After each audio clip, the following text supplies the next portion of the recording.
With a dazzling smile lighting up her face, Samantha Green skillfully navigated her BMW along the busy highways of Atlanta.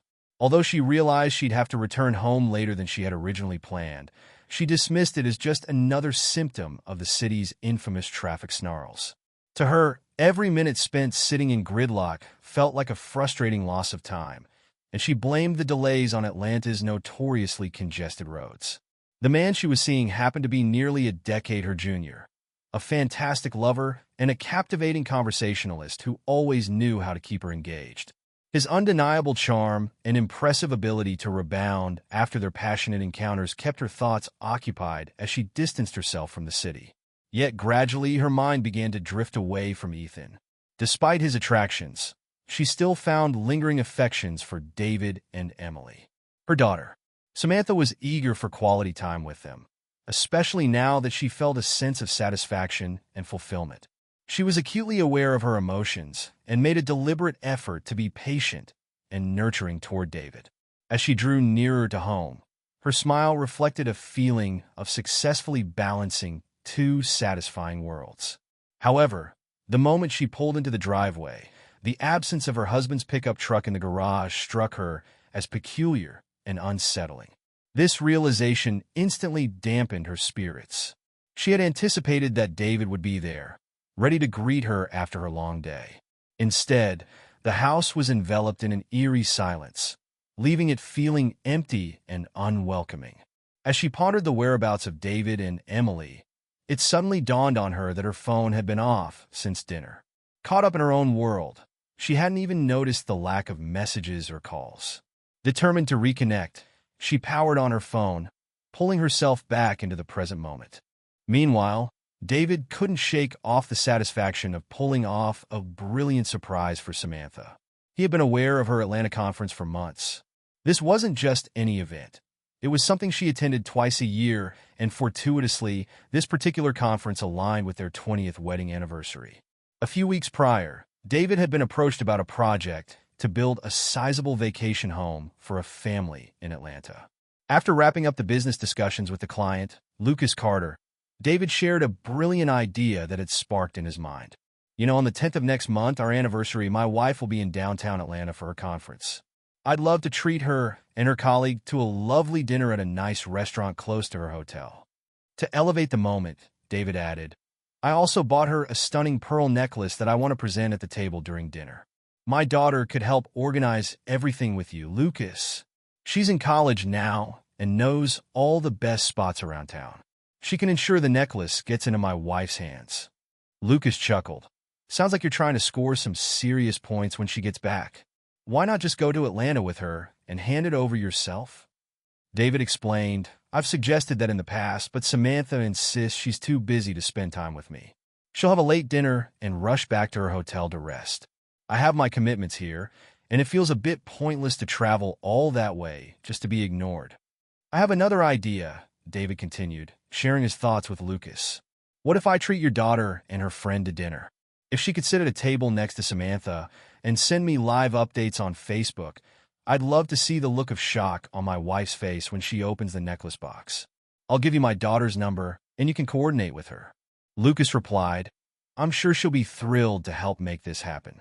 David had arranged for several pizzas to be delivered to his home for a celebration in honor of their 20th anniversary. He invited his parents, Samantha's parents, his brother and sister-in-law, as well as Samantha's younger divorced sister. Everyone was eagerly anticipating the moment he would surprise Samantha with her anniversary gift. David's 16-year-old daughter, Chloe, was also there with a group of her friends. He had set everything up so they could watch the video on a large-screen TV.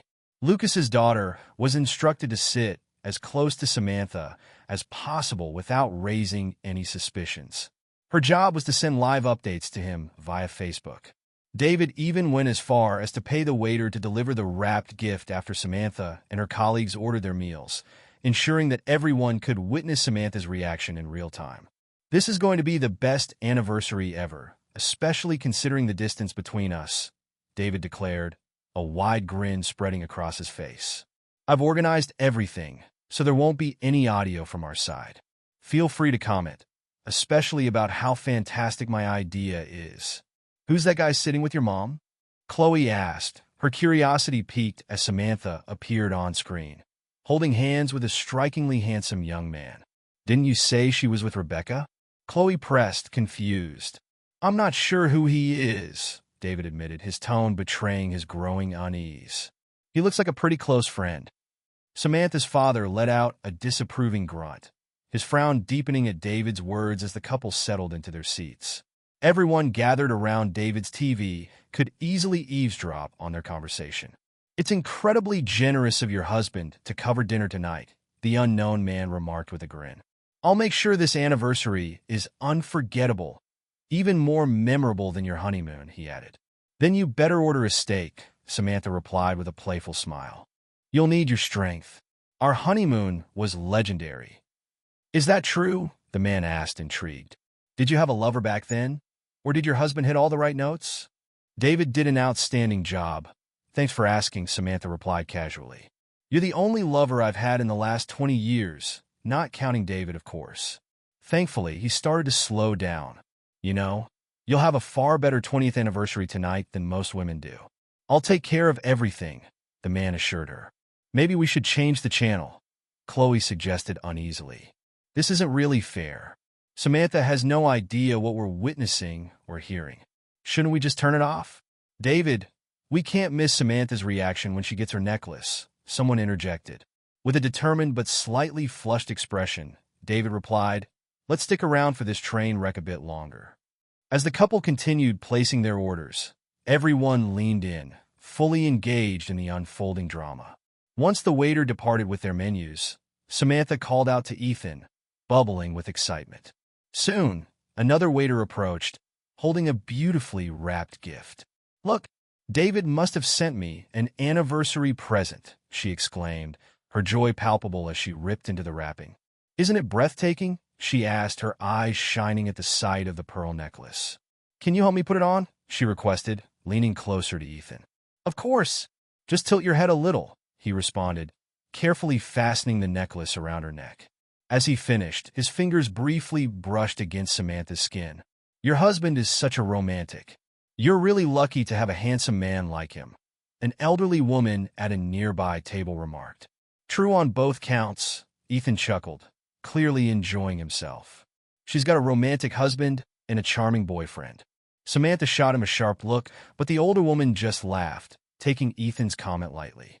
"I gave you a pearl necklace last night that's far more exquisite than this one," Ethan teased, leaning in to kiss Samantha softly. "That's the difference between a husband and a lover," Samantha shot back with a teasing smile. "Husbands shower us with gifts, while lovers offer the real thrill." Just then, a striking redhead, most likely Lucas's daughter, leaned in and whispered as she switched off her phone, "I should have stopped earlier, but I was so stunned I went into a trance. I'm really sorry things turned out this way. I'll delete everything from my phone now. I have to go." With that, the TV screen went dark, plunging the room into an awkward silence. Chloe's friend was the first to break the stillness. "It's getting late. We should probably head out. See you tomorrow at school." "If I even go," Chloe replied, tears welling in her eyes. "Dad, can I go home with my friends? I really need to be around them right now." "Of course, sweetheart. I completely understand," David said, his throat constricted with emotion. "We'll talk tomorrow. Drive safely, girls." He felt lost for words. Samantha's mother spoke up. "I think we all comprehend what just happened here. Samantha loves you, David, and she'd do anything for Chloe. Please don't act rashly." The other guests nodded in agreement, quietly exchanging thoughts about the situation. After a brief moment of hushed discussion, David made a firm decision. "I need some time to think," he declared. "Everyone, please make your way out and let me have a moment alone to sort through this." Once the guests had left, David pulled out his suitcase and started packing. Meanwhile, Samantha was taken aback by the avalanche of messages and missed calls that greeted her on her phone after switching it off the previous evening. As she scrolled through the notifications, her heart plummeted. Her sister and mother were frantically demanding to know who Ethan was and why she seemed so close to him. They insisted she had shattered David's heart, and Emily was equally distraught. Her mother and sister had sent her a dozen panicked messages. She quickly checked for any messages from David, finding none. How had her family learned about Ethan? And just how much did they actually know about David and Emily? How could she ever find a way out of this disaster? She needed to clarify exactly what David knew and what he merely suspected. "Mom, it's me," Samantha began, striving to keep her voice steady. "I'm sorry. I switched off my phone last night. I see you try to contact me. Is there something going on with David? Only if you consider losing your husband, alienating your daughter, disgracing your parents, and behaving like a complete fool to be significant.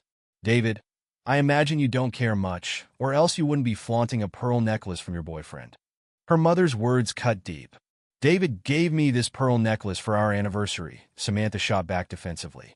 "What's wrong with that?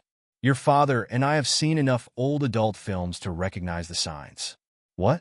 Your boyfriend said you were wearing his pearl necklace." "Samantha, that's incredibly obvious," her mother replied sternly. "What makes you think I would ever do something like that?" Samantha retorted, anxiety knotting her stomach. "Why would you assume I have a boyfriend? Don't try to play me for a fool." "I'm not naive," her mother snapped. "David invited us to watch you unwrap your 20th anniversary gift at the restaurant. He reserved a table for you and your colleague. What was her name? Rebecca? We saw the whole viral spectacle. Your husband treats you like royalty, and you don't appreciate it," her mother continued. "You said it yourself. Husbands give jewelry, and lovers give excitement. Did you hear me say that?" "Aftershock," Samantha muttered, feeling overwhelmed. "How could this happen?" "David asked some friend's daughter to stream live from her phone. He wanted us to see how thrilled you would be with his gift, and we were all set to call and congratulate you on your anniversary," her mother said, sadness lacing her voice. "Looks like this could be your last anniversary, at least with David. Perhaps you'll reconnect with your favorite boy when things calm down." "Mom, you know I love David. That other guy doesn't mean anything to me. It was just a distraction. These conferences have become so tedious," Samantha insisted, desperation creeping into her voice. "Oh, that changes everything, doesn't it?" her mother retorted, dripping with sarcasm. "I'm sure David will feel so much better knowing that his wife was merely bored, right?" Samantha snapped back. "I guess you left your common sense at home. Throwing insults won't help me at all. How can I convince David that he's the only one I truly care about?" "You didn't convince me," her mother shot back, her tone icy. "You have a lot of convincing to do. Watching you with that man was one of the most painful things I've ever had to endure. I highly doubt David is feeling any better about this situation." After her conversation with her mother ended, Samantha took a moment to reflect on the chaos of her life. The reality hit her like a ton of bricks. Her entire family had witnessed every single word she and Ethan exchanged during dinner the night before. Recalling those moments filled her with dread, and she felt the need to reach out to Emily. "Emily, where are you?" Samantha asked when her daughter finally picked up the phone. "I'm with Ava. She's trying to comfort me because our family is falling apart," Emily replied, her voice heavy with despair. "We're not falling apart. Please come home so we can talk this through," Samantha pleaded. "Where's Dad?" Emily asked, her uncertainty evident. "He moved to a cottage by the lake," Emily replied. "I don't think he wants to see you right now. He was so thrilled last night when he invited everyone to watch you open your gift. You basically shattered his heart by showing up with your lover instead of Rebecca."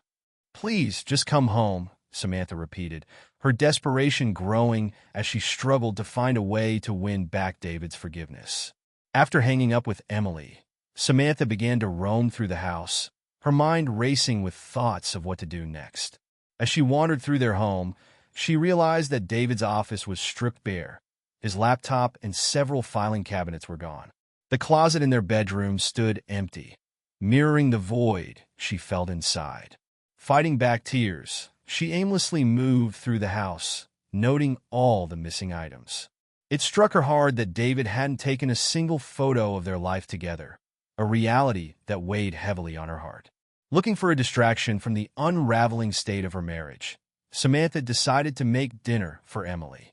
By the time Emily walked through the door, Samantha had managed to throw together a simple meal. However, Emily was distant, only engaging in conversation when prompted and providing nothing but short, clipped responses. Deep down, Samantha recognized that her daughter had every right to be angry, but she clung to the hope that the tension would gradually ease, even if just a little. The next morning, as the sun began to rise, Samantha stepped into their lake house to find David slumped awkwardly on the small couch, fast asleep. Empty beer cans were scattered across the floor around him. "David, honey, we need to talk." "Wake up, please," she urged gently. Slowly, he opened his eyes, groaning before finally getting up and shuffling to the bathroom without a word. While waiting for him to return, Samantha decided to brew some coffee. A few minutes later, David emerged from the shower, and she placed a steaming mug in front of him, hoping he would initiate their difficult conversation. But as time passed, it became painfully clear that he had no intention of saying anything. "David, I'm truly sorry for how everything turned out. I genuinely love the pearls. They're a beautiful gift that I'll always cherish. It's disappointing that I didn't know you'd shared everything with your family. It would have been nice if you'd mentioned it beforehand," Samantha said, trying to reach out. "You were all," was all he managed to say, and Samantha felt a wave of frustration at his dismissive tone, as if he was trying to portray her as the villain in this scenario. She was taken aback and hurt by his response. In all their years together, David had never spoken to her in such a condescending manner. His words highlighted the pain she had caused him. "That won't help," she replied, keeping her voice steady. "What can I do to make this right? You're the only man I've ever truly loved, and I know you haven't changed. Together, we can work through this," she continued, eager to keep the conversation going. "What specific problem are we trying to address here?" "The issue," David replied coolly, "is that I surprised you with an anniversary gift at a lovely restaurant, where I reserved a table for you and a friend. The problem is that my client's daughter agreed to capture your reaction live. The issue is that I thought you'd appreciate this gesture." "Please clarify what you mean," he said, his tone calm yet chilling. "You know what the problem is," Samantha insisted. "Last night, you saw me with Ethan in the restaurant. I know you have dinners with others from time to time. Why do you think this is a problem?" "Surely you understand why this is a problem," David replied, frustration bubbling beneath the surface. "I told you I was going out with Rebecca, but I actually went with Ethan. You overheard our conversation and learned we slept together. That's the real issue we need to confront." Samantha felt heat flood her cheeks, realizing she couldn't take an offensive stance. "To be clear, is the problem that I, along with your family, overheard your conversation? Or is it that you had an affair?" "The problem is my actions," Samantha admitted, her cheeks reddening. "You were just trying to do something nice, and I ruined our anniversary. You didn't do anything wrong, David. Okay, we're making progress. Now tell me, why did you betray me behind my back? How long has this been going on? How many other men have you been with?" David demanded, his voice rising. "Is Emily even my biological daughter? Should I start wondering if the mailman is her father?" David's provocative question sparked a fire in Samantha. "There's no need to be vulgar or offensive. Of course, she's your daughter. Ethan has been the only lover I've had since we started dating. And your comment about how many men I've been with? That was just cruel. I'm honestly struggling to wrap my head around your reasoning," David said, disbelief etched across his features. "You openly admit to being unfaithful, yet you want to draw a line about how far you've strayed. You expect me to be polite and understanding, perhaps even gullible, when you tell me you're merely one man's mistress. Is that something you're proud of? And how long have you been sleeping with Ethan? How often have you conveniently left out these important details?" David pressed further, his tone growing sharper. "When did you decide to step away from your role as a devoted wife?" "This was the third conference where we've been together," Samantha confessed, tears welling up as she began to comprehend the full extent of David's anger and humiliation. "Aside from him, he's the only man I've been with since we got married 20 years ago." 2 nights at each of the 3 conferences, David stated flatly, his voice devoid of emotion. "Have you ever been with him anywhere else?" "No," Samantha replied, her voice steadying. "It's happened a total of 6 times, and I deeply regret it. I owe you an apology." "Are you telling me that a young guy like Ethan only managed to get you once? Just one night with someone as stunning as you?" David shot back, incredulity lacing his words. "He never had you more than once in a night? Who cares? Honestly, We probably ended up sleeping together 3 times each night, Samantha admitted, feeling the pressure mount. Now for the pressing question, David declared, his tone icy. Why did you choose to sleep with another man? Was our intimacy so unexciting that you felt the need to seek out someone younger? Of course not. I was bored, and he wouldn't take no for an answer. I let myself be weak. It's not about our sex life. It's about my own insecurities. Maybe it's a midlife crisis. He means nothing to me, I swear, Samantha explained, desperation spilling from her voice. You had sex with someone who meant nothing to you, David repeated, his tone sharp. Did you sleep with Mr. Jenkins, the guy down the street with the ridiculous shirts? Absolutely not. I barely know him, and I find him completely repulsive. Samantha defended herself, her frustration flaring. But you just told me you've slept with men who mean nothing to you, David pressed. So why not him? I never said that. I don't sleep with every man who doesn't mean anything to me, she exclaimed, the weight of her choices feeling unbearable. I slept with Ethan because he's charming, handsome, and successful. He pursued me relentlessly, Samantha confessed, her voice trembling. Are you saying you'll only cheat on me with good-looking, ambitious men who go after you? David asked, his brow furrowing with concern. Aside from a select few, are you really a faithful wife? If you don't love the men you sleep with, does that mean you don't love me? He pressed, his voice thick with pain. No, I made a horrible mistake, and I promise it won't happen again, Samantha insisted earnestly. I love you, not Ethan. How can I be certain of that? David asked quietly, hurt evident in his eyes. At our wedding and throughout the years, you promised me fidelity. You're a beautiful woman, and handsome, successful men will always be chasing after you. I can't trust you. I can't even give you the kind of intimacy you crave, he said, the hurt in his voice clear. Don't ever think that way, David. I cherish our intimacy. It's special and makes me feel loved, Samantha replied, her heart aching for him. How did it make you feel? David asked softly. To keep returning to him? Dirty. Used. I didn't feel like a mother or a wife, she admitted, shame flooding her cheeks. It wasn't love that drew me to him. It was the thrill of being desired, she confessed, embarrassment washing over her. What exactly did you do with him, and how? David inquired quietly. What does it matter? I love you, Samantha protested, clearly flustered. I need some time to think, he said, his tone firm. You stand here and tell me you love me, not him, but you slept with him. It's hard for me to accept that you'd be willing to do so much for someone who means nothing to you, while I'm the one you claim to love. David reasoned. You haven't expressed a desire to please me in so long. I thought maybe you'd lost interest in me. Yes, what kind of married man would expect that from his wife, especially when she gives it away so easily? David recalled bitterly. You promised me on our honeymoon that I'd be the only man you ever loved. David, that was ages ago. We had so much fun back then, she said, trying to justify her actions. Everything was about us. He never brought you up. I wouldn't allow that.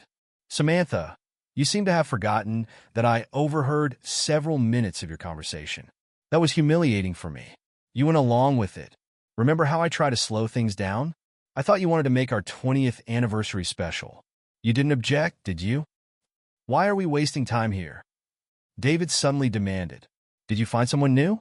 I accepted that possibility, but it seems you should do the same. Why pretend you want to stay married? It's clear you didn't enjoy being my husband, and let's not even touch on our intimacy. You're beautiful, successful, and intelligent, while I feel like I contribute nothing. It was only a matter of time before you sought something better. Congratulations, you found it. Don't let the door hit you on your way out. David, we can't end this conversation like this. We need to discuss everything and find a way back to each other, Samantha implored, tears glistening in her eyes. You can ask your lawyer to speak to mine. It's over between us, Samantha. You've left me with no other option, he replied firmly. That day, Samantha went to work but was confronted in the break room by a furious Rebecca. Why did David ask me about going with you to Atlanta for a conference? You know, I stopped writing. And now, after you chose to spend your nights with that Romeo from the Chicago office, I refuse to be used as a cover for your infidelity. Did David call you in? What did you tell him? Samantha asked, feeling utterly defeated. The truth. I didn't attend the last two conferences. I thought you told him we were sharing a room and spending time together. I don't appreciate being used like that, Rebecca said, frustration evident in her voice. That won't be a problem any longer, Samantha said, her voice heavy with resignation.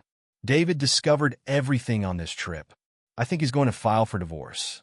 What did you expect? Rebecca retorted, incredulous. No respectable man would put up with that kind of betrayal. I was too caught up in my own selfishness to consider that David might find out, Samantha confessed, guilt flooding her senses. He moved out. And don't you think you made a choice when you slept with that sleazy guy from Chicago? Rebecca asked, her tone softening slightly. I'm sorry you're in this mess, Samantha, but I warned you this would happen if you kept going down this path, Rebecca continued. I know, Rebecca. I owe you an apology. I abused your friendship, and I regret not listening to your warnings. I don't deserve someone as good as David.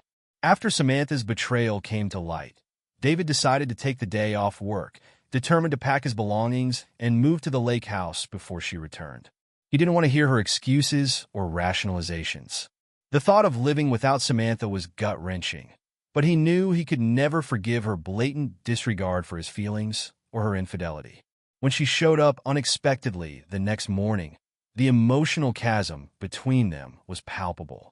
She had nothing to say that could possibly mend the rift caused by her actions. He scheduled an appointment with a lawyer for the following day. As he prepared to leave for that meeting, a new email popped up in his inbox. It was from Samantha. He hesitated, torn between opening it and deleting it entirely. After a moment of internal struggle, he clicked on the message. In her usual straightforward manner, Samantha addressed the issue head-on. A wave of despair washed over David as he read her words. David, I know I messed up beyond belief this time. I was so foolish to think you'd never find out and that my actions wouldn't cause you pain. I was wrong to lie and cheat and destroy our marriage.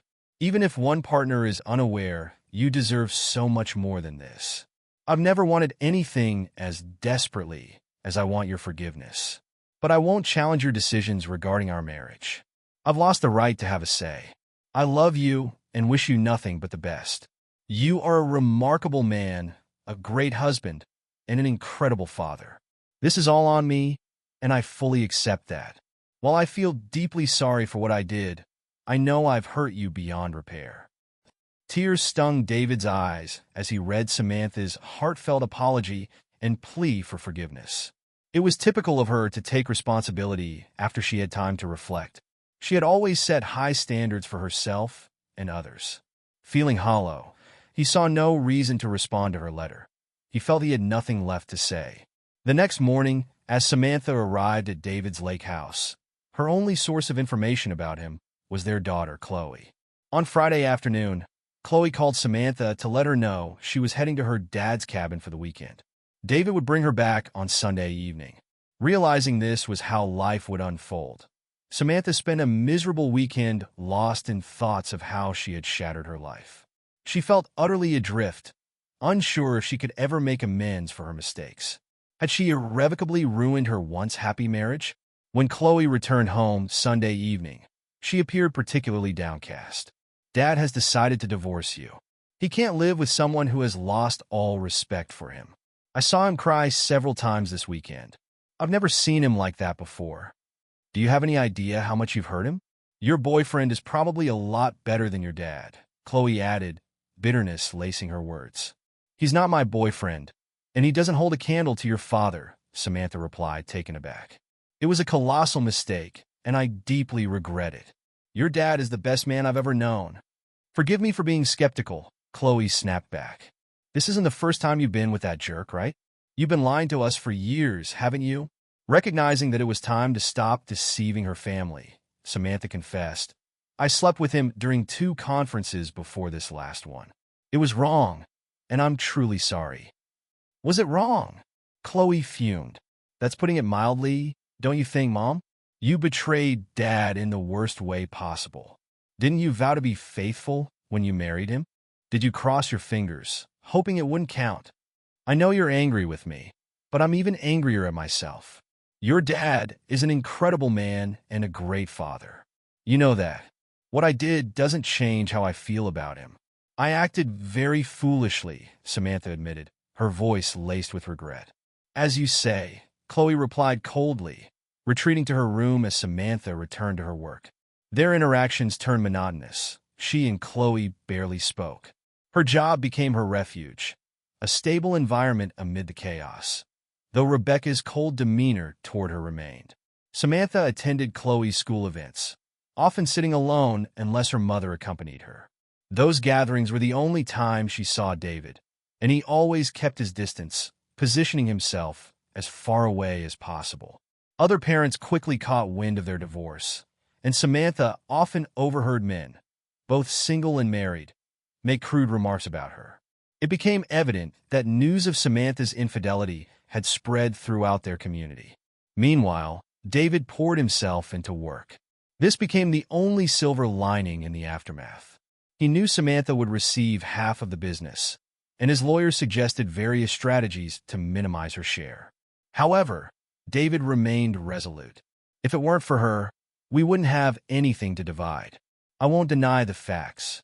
Samantha worked alongside me and even contributed part of her salary to help us when we first took over the family business, he insisted. Samantha was taken aback when her lawyer explained that David planned to give her half of his ownership in the company. A few years earlier, during a cash flow crisis, the company had been bought by David's best friend, Jake, who became a silent partner, owning a third of the business while giving half of his share to Samantha. This left David in a vulnerable position. He controlled only a third of the company. Tell David this is too generous, Samantha urged her lawyer. He's the one who dedicated all his time and energy to the business. If he insists on giving me a share, I agree to only a tenth of what we own. He can maintain control without any disputes. David was nothing if not stubborn. When the snow melted the following spring, Samantha officially became a single woman again and a third owner of Green Enterprises. She couldn't even convince David to speak to her on the phone. He had completely cut her out of his life. Chloe informed Samantha that she wanted to spend the summer between her junior and senior years of high school at the lake house with her father. Samantha recognized this as another attempt by Chloe to punish her, but she accepted that she had earned her daughter's disdain. David, on his part, was overjoyed. He began planning to nearly double the size of the cabin since he owned a construction company. By the end of July, he had completed renovations, transforming it into a 3-bedroom lake house, each room boasting its own bathroom and a breathtaking view of the lake. It was now a completely modernized and inviting space. During the first weekend of August, David hosted an open house for friends and neighbors at the lake. All of Chloe's friends were invited, and one of them brought along an older cousin who instantly caught David's eye. She had striking blonde hair and wore a tasteful 2-piece swimsuit that highlighted her figure beautifully. As the days passed, David couldn't shake the feeling that the young woman kept gravitating toward him, laughing at his jokes and finding excuses to flirt. "So, Dad, are you planning to join a bikini party or something?" Chloe teased one afternoon while they were prepping snacks in the kitchen. "Of course not," David replied, pretending to be scandalized. "She can't be older than 25, and I haven't even considered dating again." "She's actually 27 and seems pretty interested in you," Chloe shot back with a playful grin. "She's been asking about your relationship status, your age, and what you do for a living." "Sounds like the typical questions women ask when scouting for potential partners," David remarked with a hint of sarcasm. "I just met her today, so let's not even entertain thoughts of marriage," he added, shaking his head. "I've tried that once before, and it was more than enough. I'm not suggesting anything that's serious, but she seems genuinely interested. Honestly, I wouldn't mind if you went out with her. She's really nice, and you deserve someone to help you move on from Mom," Chloe suggested, her tone surprisingly light. "From what I gather, Sophie isn't in a rush to tie the knot. She seems focused on her career right now," David replied, maintaining a casual demeanor. "But that doesn't mean she's not open to some fun." "Thanks for the sage advice, Dad," David joked, chuckling. "This girl is too attractive to even think about someone my age, but I appreciate your faith in my choices." Meanwhile, Samantha's workplace occupied the top 2 floors of a bustling office complex. At the end of the block was a trendy Italian bistro where she and her colleagues often had lunch on Thursdays, enjoying the familiar routine. It wasn't unusual for them to see friendly faces dining at the same hour each week. One afternoon, the bistro was packed to the brim, making it tough for Samantha's group to secure a table. A staff member from Benson Advertising, which shared the building, offered to let them join a larger table. They quickly accepted the invitation. Once they exchanged names, the conversation flowed effortlessly.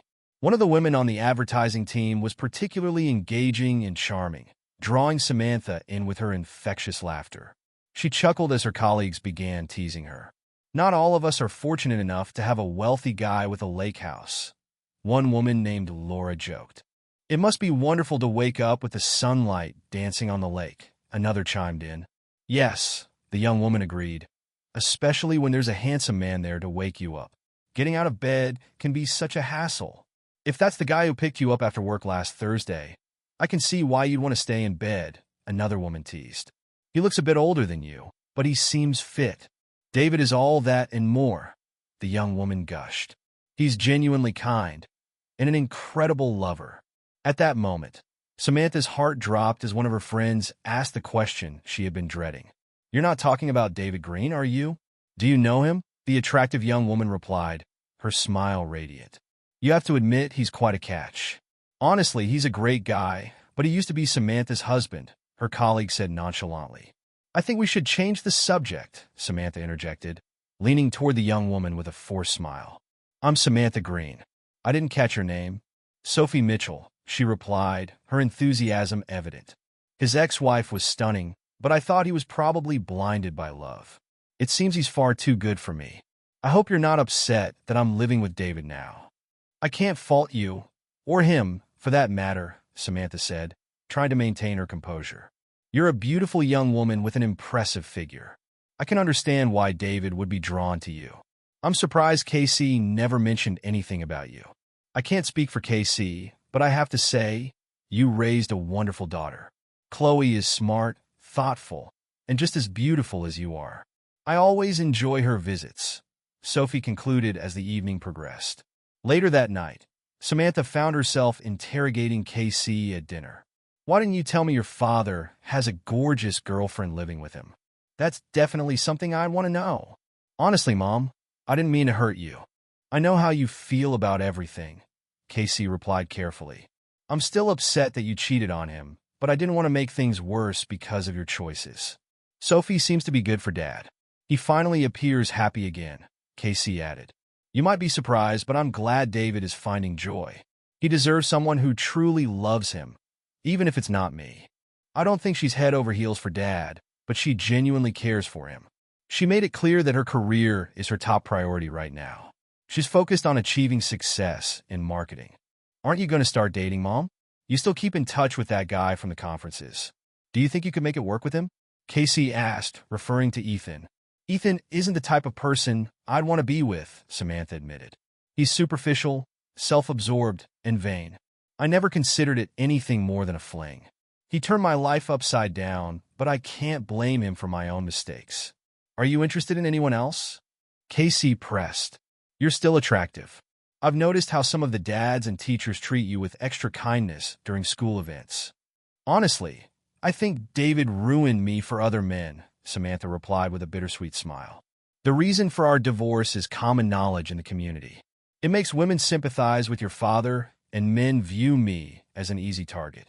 Ethan might have found it easy, but I won't make that mistake again. I just don't understand how you could cheat on your father if you love him so much," KC said, clearly shocked. "He always treated you with love and respect." "There was a shift in our relationship," Samantha admitted. "I've asked myself that question countless times. I think I started to take your father for granted. I knew he loved me, and I became complacent. Somehow, that led me to stray, thinking I had a secure foundation at home. David was my anchor. He was always there for me. I foolishly believed he would always be there, that I could stray just a little and he'd never know. Yet my devoted husband would still be home waiting for me. I hope you find a man like your father, someone ready to commit and learn from my mistakes. Never take more than you give in a relationship. Be faithful dedicated, and honest. If something is bothering you, talk to your partner, Samantha reflected. I've shown you what happens when you deceive and betray.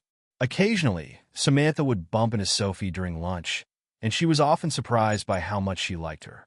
It embarrassed her to admit that she found herself eagerly awaiting any updates about David. Chloe, however, was hesitant to share too much about her father's life with Samantha, unwilling to divulge the more intimate aspects of David's new relationship.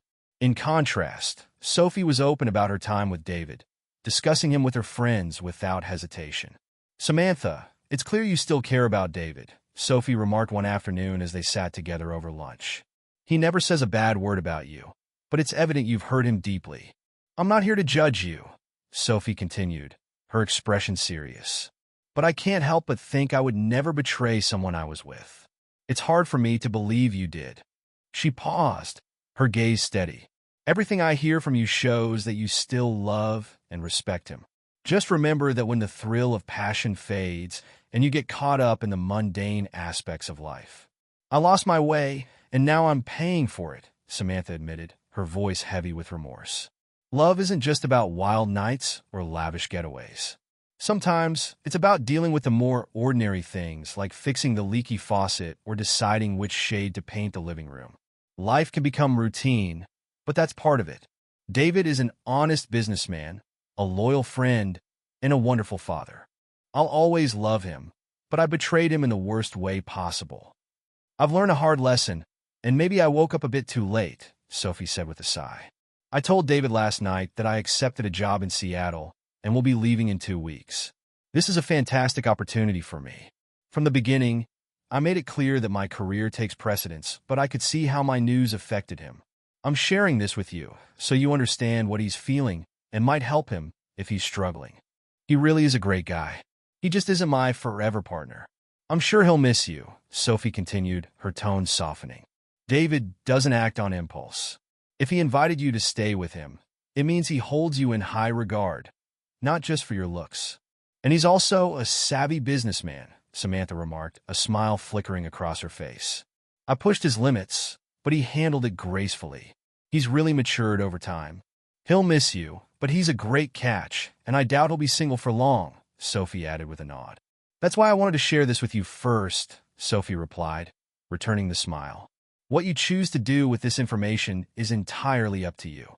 Just a week later, David's best friend and silent partner, Jake, asked Samantha to meet him for lunch at the bistro. The place was buzzing with activity, but they found a cozy table tucked away in a corner. After exchanging the usual pleasantries, Jake got straight to the point. You know that piece of land David purchased on Route 21 near the river? I do, Samantha replied, curiosity piqued as she wondered how this related to her. Well, I have a buyer ready to pay nearly $2 million for it. David bought it for a fraction of that, so the profit would be significant. Your share would be over $500,000, Jake explained, his tone businesslike. David believes it's a good investment for the future, but it seems he may be missing a lucrative opportunity. Is he considering selling it? Samantha asked, intrigued. That's the issue, Jake said, leaning in. He thinks it would benefit the company more if they lease it long term. He wants the contract to state that his company will build whatever the tenant needs. That sounds just like David, Samantha said, a smile creeping on her face as she thought of his business acumen. I'm sure he's run the numbers and figured out that leasing is the better long-term plan. What's the problem? I think we should seize the moment and sell the land instead. Planning for 10 to 15 years down the line is great, but I prefer to cash in now. You own a third of the company?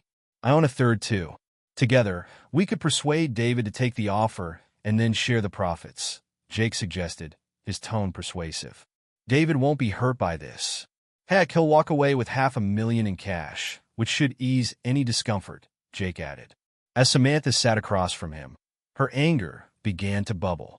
Are you asking me to betray David's trust? Do you think money is more important to me than his feelings? Let me make this crystal clear. David would see this as an outright betrayal from both his ex-wife and his best friend. This would be far worse than my infidelity. You're his ex-wife for a reason. You've already betrayed him.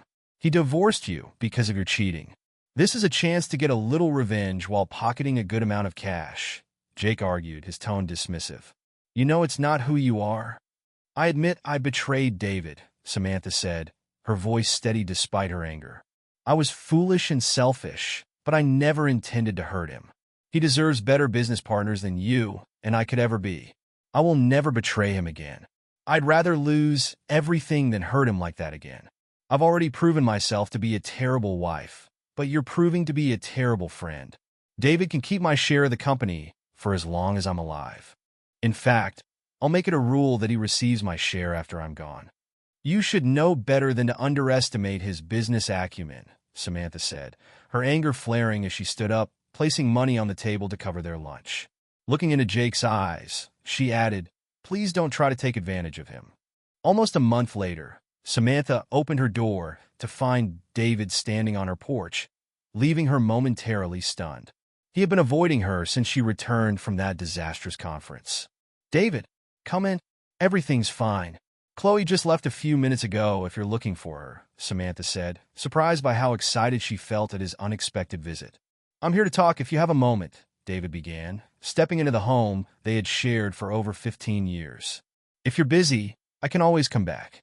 "I'm not busy," Samantha replied quickly. "I just brewed some coffee. Why don't we sit in the kitchen?" "Thanks for letting me in so soon," David said, taking a coffee mug from the cupboard. "You always made the best coffee when we were first married. I didn't even know how to brew it back then." "It took me a while to master it," Samantha said with a smile. "I didn't marry you for your coffee-making skills. You had so many other qualities that I found much more appealing," David countered, a teasing glimmer in his eye. "I've never heard you refer to them as qualities before," Samantha laughed. "I remember you calling them Smith & Wesson a few times." "Yeah, you definitely brought out the big guns, and I couldn't resist," David said with a chuckle. "Sophie must have you completely under her spell, or some other part of her anatomy." "There's definitely a spark between you two," Samantha replied, a mix of admiration and jealousy in her voice. "I appreciate how well you treat Sophie. She thinks the world of you. Her opinion of you was one of the reasons I wanted to talk today. A couple of weeks ago, one of her friends overheard your conversation with Jake during lunch. Sophie mentioned it before heading to the West Coast. She believes your loyalty and integrity have been remarkable," he explained. "I can't argue with that," David continued. "After everything I put you through during the divorce, you still turned down Jake's advances. Most women in your position would seek revenge or at least some kind of payback. I would never do that to you, David. I know how hard you work and how much your projects mean to you. I also trust that you'll find a way to make that land bring in more income than Jake expects," Samantha replied earnestly. "Jake is a fool when it comes to you," she concluded, her tone turning serious. "I appreciate your faith in me. Sophie has helped me realize that you were my true partner, even if I ran the business as if it were solely mine. I want to give you the chance to voice your thoughts and share your vision," David said. "If you want to sell the property and split the profits, I can support that." "Jake has been pressuring me to sell," David admitted, his voice taking on a more serious tone. "I suspect he doesn't have the funds for this venture. He thinks that if we sell the land, we can each walk away with $500,000 without it impacting him," David continued. "Is that something you want too?" Samantha asked, her curiosity piqued. "I believe you have a vision for this property that could yield solid profits for the company and build goodwill in the community," Samantha replied, her pride shining through. "You've never been one to chase quick gains. You always focus on improving the area while securing a healthy income. You do have a plan for this land, right?" "I've been negotiating a long-term lease with General Hospital to set up an emergency care center on that site," David revealed. "It may not be as lucrative as the luxury condo project Jake is pushing for, but it will still generate a good profit, and we'll have a solid contract for the construction. This project will create jobs and foster goodwill in the community." "I figured it would be something along those lines," Samantha said, a sense of pride swelling within her. "You're a smart businessman, but you also care about the community. That distinguishes you from people like Jake, who seem only to chase quick profits." "I don't agree with that mindset at all.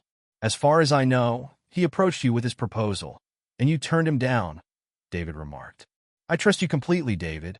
You've never given me a reason not to. I'll back your business decisions no matter what," Samantha promised. "It might sound odd since I know you don't completely trust me, but it's true. I've been thinking about how Jake is trying to interfere with your business. It struck me that we should consider buying him out. If he doesn't have the capital, he might be open to a fair offer. You'd be satisfied, and you could run your business however you see fit, David suggested. Samantha mulled it over. I've considered it, but I don't have the funds to make that happen, she said, shaking her head in frustration. David nodded, understanding her predicament. We could always sell this house, Samantha proposed. I could find a cozy 2-bedroom apartment for Chloe and me. Over the years, we've built up quite a bit of equity. The mortgage is nearly paid off, and you've made substantial improvements.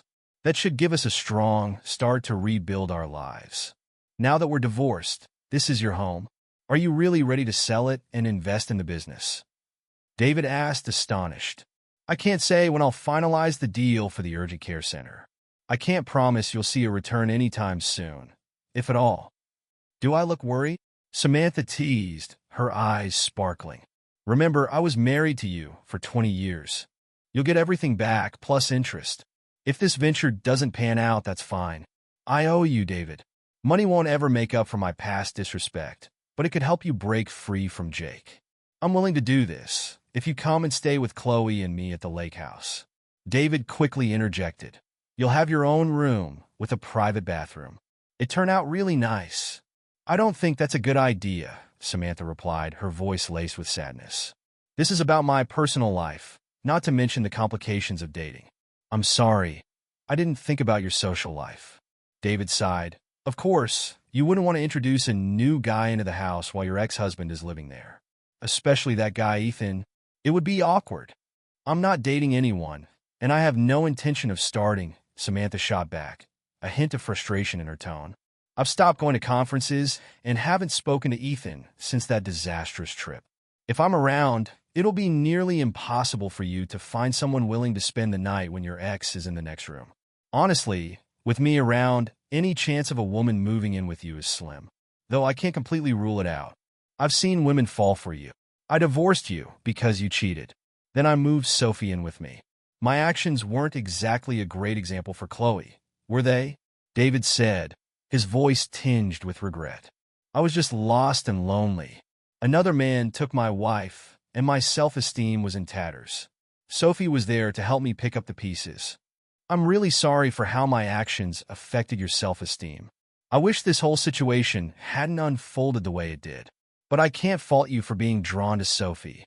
She's an incredible woman. You're single now and free to pursue whatever relationship you desire, Samantha said sincerely. I don't think I've ever fully apologized for my mistakes. This is entirely my fault. You're not responsible for any of it. I genuinely regret the hurt I caused you. You really wounded me, Samantha. I've never cheated on you. I devoted my life to you and Chloe. I went from having everything to feeling like a complete failure, David admitted, the weight of his emotions clear. Sophie helped me see that even if I wasn't the perfect husband, I wasn't to blame for your infidelity. You could have communicated your unhappiness with our marriage or our intimacy. I would have tried to make things right if I had known. I was just being foolish. I wasn't unhappy.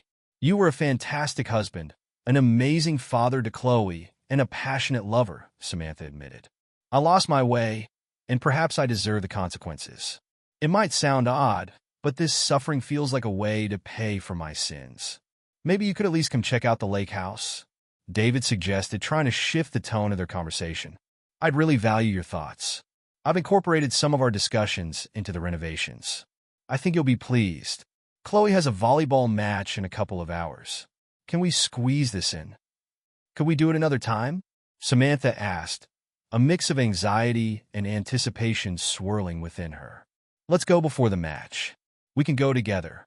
Are you worried that people will assume we're rekindling our relationship if we show up together? She pointed out, noticing how he usually kept his distance. Yeah, I may have been a bit of a jerk about that, David confessed. But you have to understand, you left me and our marriage. You can't expect me to be overly friendly. Honestly, you were far kinder to me than I would have been if the tables were turned, Samantha conceded. Your settlement offer was incredibly generous. We both know your kindness is coming back to you, David grumbled, a hint of frustration creeping in. We're considering selling the house to invest in a dance studio, she revealed, catching him off guard. I still find it hard to believe you're open to doing this. Honestly, Samantha, Take anything of mine that you want. You've always been straightforward with me. I trust you won't hurt me again, even if I probably deserve it," he said. "Let me show you the lake house," David proposed, hoping to ease the tension. As he guided her through the renovated space, Samantha couldn't help but admire the changes. "You've done an outstanding job. Chloe's room is huge and has its own bathroom. What a dream for any teenage girl," she exclaimed, genuine admiration in her tone. When David showed her the second bedroom, the atmosphere shifted, and Samantha realized it was time to confront the lingering tension. "It's a lovely room with another great bathroom, but I can't stay here, David. It would be too painful to see you every day and be constantly reminded of what I've lost. We can sell the house and I'll find an apartment. I'll be fine. We need to get moving for Chloe's match soon. Just let me show you the master bedroom," David insisted. "It's larger than the others. I know you'll love it. It's gorgeous." "You did a fantastic job as always," Samantha praised, taking in the surroundings. "It's clear why your business is thriving. You have a remarkable eye for detail. Would you consider sharing this room with me and Chloe?" David asked, his tone suddenly serious. "I'd still have to see you every day, and I don't think I could manage that," she replied, her voice tinged with sadness. "I didn't mean for it to be just your room. I thought we could share it," David explained, a bit flustered. Samantha raised an eyebrow, scrutinizing David's expression. "Are you suggesting I share your bed? Ever since I discovered your betrayal and left, I've felt adrift. I miss you so much it sometimes physically hurts. You really messed up. I ended up with Sophie for months, trying to escape that betrayal, but it never worked. I wonder if we can move past all this and explore being together again." "I don't want to be your backup plan," Samantha stated firmly. "If this is just about punishing me, then I won't participate. If I move in with you, I'll be completely faithful and expect the same from you. No more young women in your bed. It will only be me, or I'll leave. I've fought hard to regain my self-respect, and I intend to keep it. I love you, David, but you need to be fully committed to this, or I'm out," she declared, her determination unmistakable. Chloe was more surprised than anyone when she spotted her parents walking into the gym, arms linked. She rushed over, her eyes wide with disbelief. "Mom, Dad, does this mean?" Chloe started, but David smiled and nodded before she could finish her thought. Chloe embraced her mother tightly, whispering, "Welcome home, Mom. I love you, but please don't ever betray Dad again. I have a friend with a single aunt who's even more beautiful than Sophie."